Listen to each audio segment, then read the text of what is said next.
Hello guys, welcome to this video again. I'm Babajide Ocho, and in this video I'm going to break down paragraph 2 where we will talk about educational background and your research experience. Again, I'm going to use examples to explain how to write your own paragraph 2 and become a very competitive student during the admission process.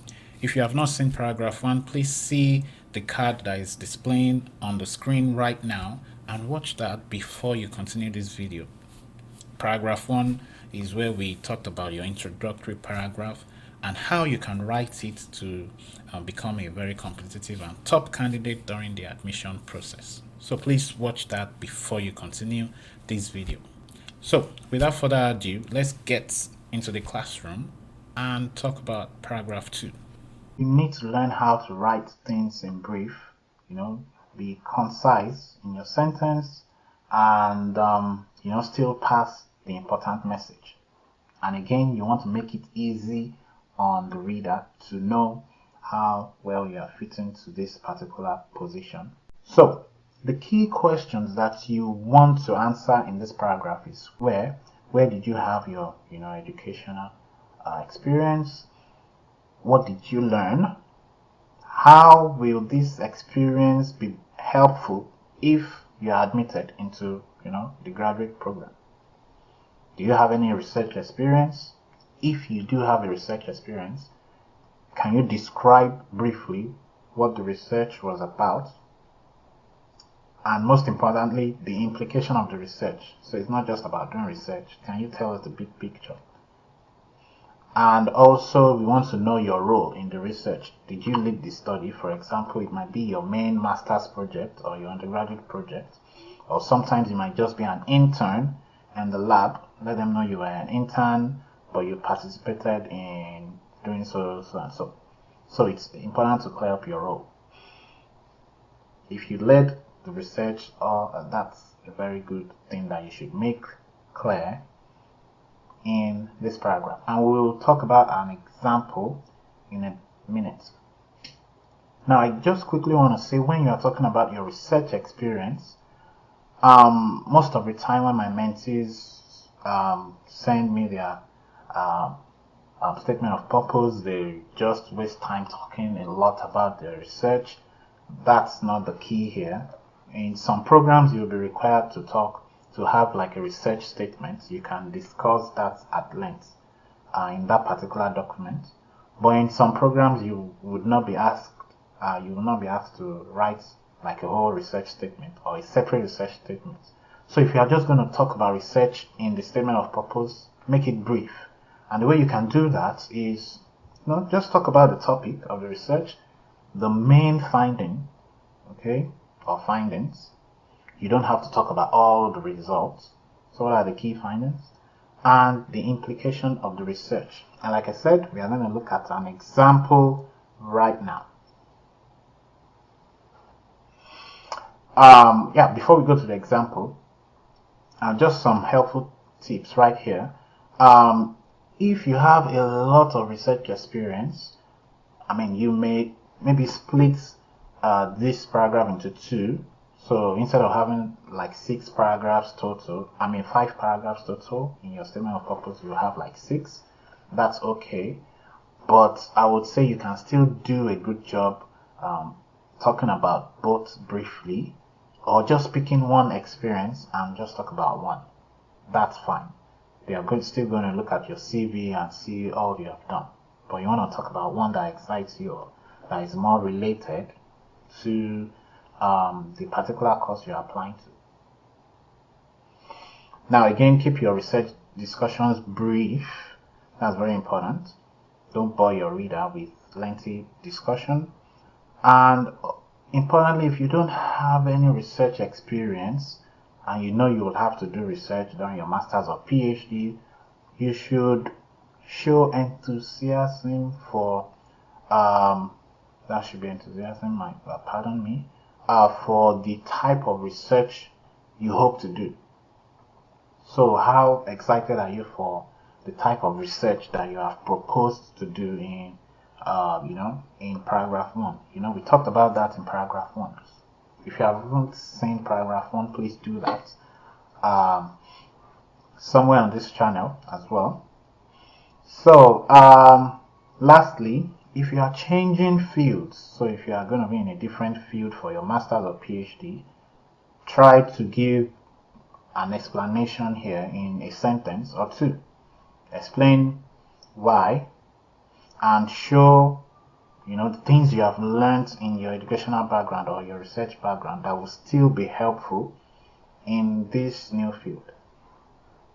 Okay, so is it that the statistical packages you have used or learned during your undergrad or masters will still be helpful in this PhD, even though you are changing fields, or is there a skill? Just try to articulate that. We won't be able to show everything in this example, but with this example you will get an idea of really what I am talking about. So here's the example. So you can see here that you need to learn certain phrases that we call them connective phrases that connects a particular paragraph to the other. So you can see in the pursuit, so you stated your purpose in paragraph 1. So you can use things like in the pursuit of my purpose or similar phrases. So in the pursuit of my purpose, I have earned a bachelor's degree in biology at the University of blah blah blah. Now, if you notice, this particular example is not directly related to the first paragraph. So these are from different samples of SOP. I decided not to use one sample because I don't want anyone in this particular field to just plagiarize and copy and paste everything. So, but the main concepts are still the same. But I want you to sit down and really write yours. So the individual paragraphs used in this particular videos are different, from different SOPs. So let's start again. In the pursuit of my purpose, I have earned a bachelor's degree in biology at the University of AAA. Moreover, I am currently concluding a master's program in reproductive physiology at the University of blah blah blah. So you can see that's your educational background. But so why should I give a damn about this? Why should I care? So what? So you need to tell them. Don't make them do the work. Because if other people do the work for them, they will probably be inclined to favor this, kind of people. So you have all this education, so what?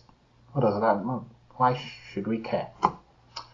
So you can see, so the continuation from during this time, I enrolled and excelled in several courses, including biochemistry, enzymology, and calculus, which are needed prerequisites for your pre-PhD program.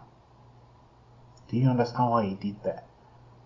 So he told them what, like a few courses he has done during the bachelor's or master's program, which are prerequisites, right, for this PhD. So you are telling them that I've done some research and I know you needed these courses as prerequisites for this PhD.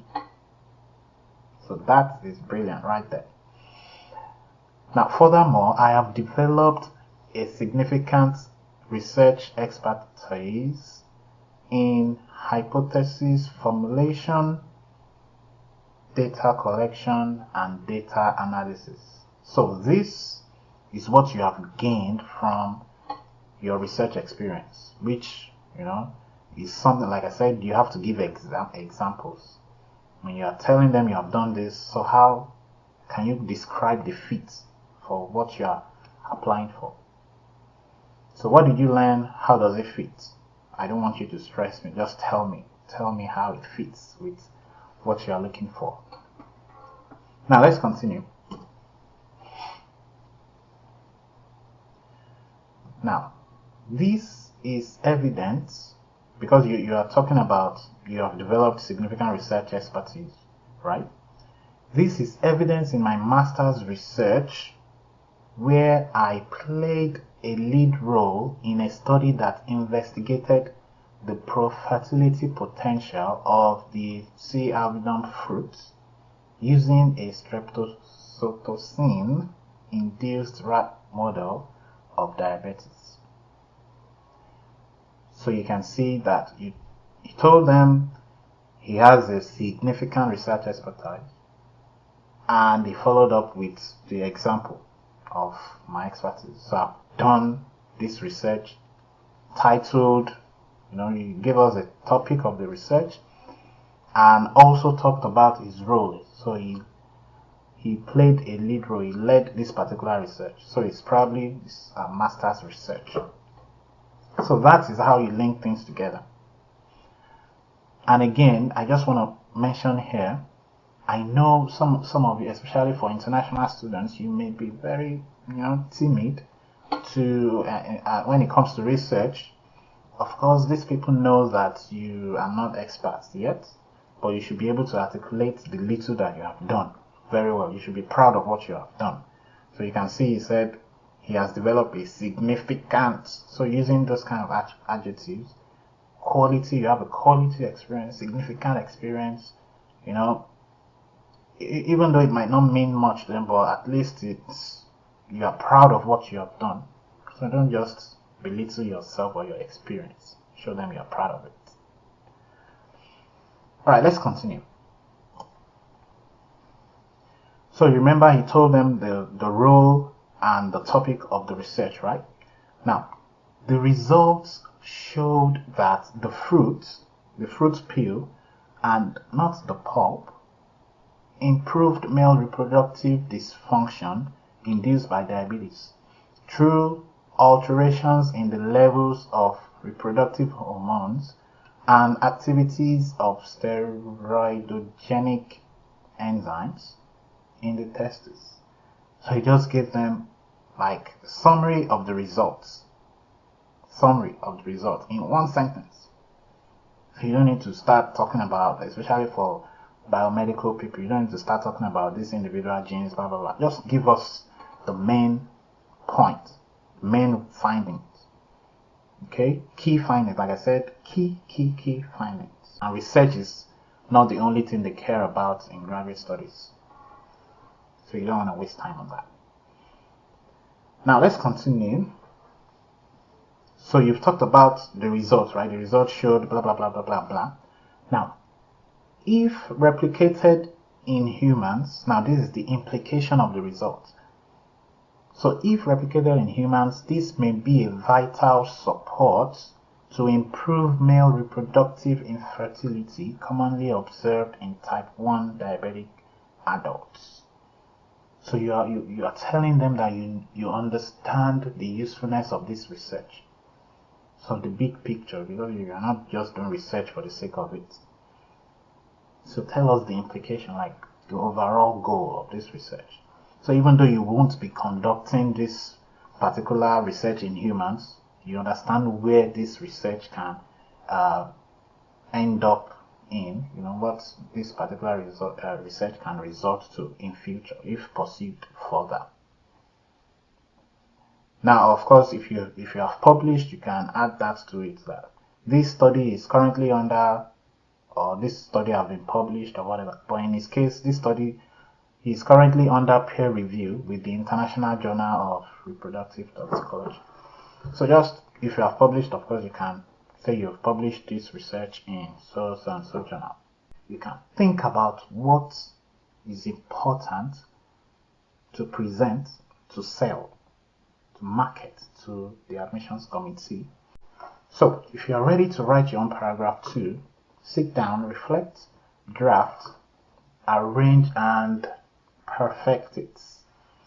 Thank you for watching this video. I would say you should do yourself a favor and start thinking about how you are going to present your own educational background and research experience in paragraph 2. So don't forget to share this information with your friends who might need this particular video. This is a very important aspect of your application, so don't be selfish. Share it with your friends, okay? And lastly, don't forget to follow us on Instagram and Facebook at Bestman Academy. Till next time, where we'll talk about paragraph 3, I am Babajide Ojo, and I'll see you in the next video.